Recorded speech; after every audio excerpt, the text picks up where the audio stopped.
to Silver Stallion 13. I am Silver Stallion. Today we're venturing into the heart of the Southwest to explore the unbelievable silver mining history of New Mexico. From its rich deposits to stories of the miners who toiled in the depths of the earth, New Mexico's silver mining legacy is as fascinating as it is vital to the state's history. So grab your pickaxes and let's dig in. The story of silver mining in New Mexico begins in the late 19th century with the discovery of silver in the region. While Native Americans had been aware of the mineral wealth for centuries, it wasn't until the arrival of the Spanish explorers that settled in the 16th century that silver mining truly began to take shape. The Spanish were the first to mine silver in the Americas, starting in New Mexico and then moving to the north into what's now New Mexico. They established early mines, but it wasn't until the mid-1800s that silver mining exploded in the region. In 1848, following the Mexican-American War, New Mexico became a U.S. territory. Shortly after, in the 1850s, silver was discovered in the Ortiz Mountains near Santa Fe, sparkling interest and investments in the region mining potential. The discovery of silver led to the establishment of bustling mining towns such as Silver City, which became a hub for prospectors and miners eager to strike rich. The 1870s and the 1880s marked the boom years for silver mining in New Mexico. Here's what made this period so remarkable. Major silver deposits were found at locations like the Pinos Altos and the Thyron mines. These discoveries drew thousands of miners to the area, eager to take part in the silver rush. The introduction of new mining technologies such as steam-powered stamp mill revolutionized silver extraction. These innovations allowed miners to process larger quantities of ore more efficiently. The silver boom significantly impacted New Mexico's economy. Towns flourished, businesses opened, and the population grew as miners brought their families to the newly established communities. The mining boom attracted a diverse workforce, including miners from Europe, Mexico, and even Asia.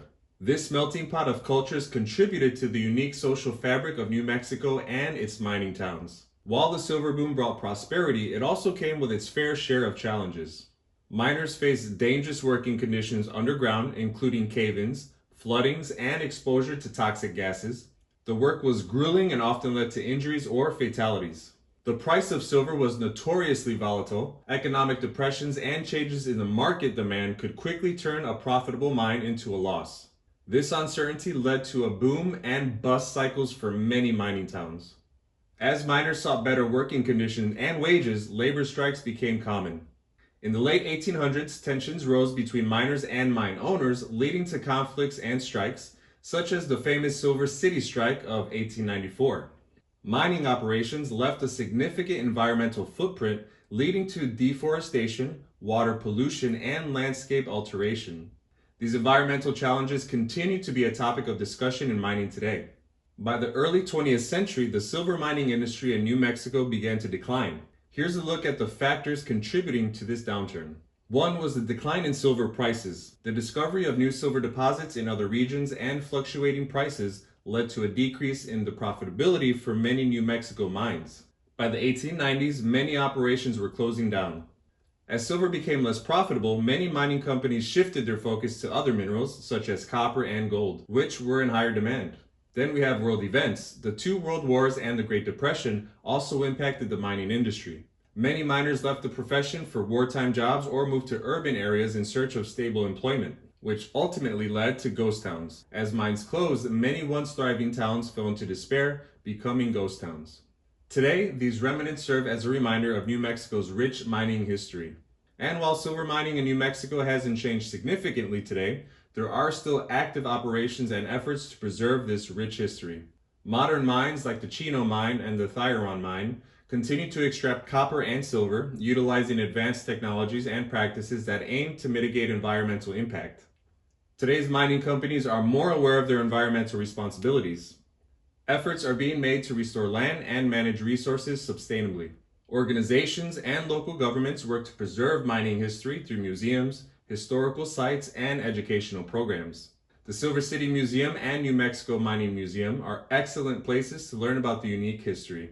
The influence of silver mining on New Mexico's culture remains evident. Festivals, art, and local lore continue to celebrate this significant chapter in the state's history. And so, New Mexico's unbelievable silver mining history is a fascinating tale of discovery, hardship, and resilience. From its booming beginnings to modern mining practices, the legacy of silver mining continues to shape the cultural and economic landscape of the state. If you enjoyed this deep dive into New Mexico's silver mining history, please give this video a thumbs up and subscribe to Silver Stallion 13 for more captivating stories about history, culture, and the world of coins and collectibles. What part of New Mexico's mining history intrigues you the most? Share your thoughts in the comments below. Until next time, stay curious and keep exploring. And as always, I'm Silver Stallion, here to remind you, don't get caught slacking, keep on stacking. Silver Stallion out. Peace.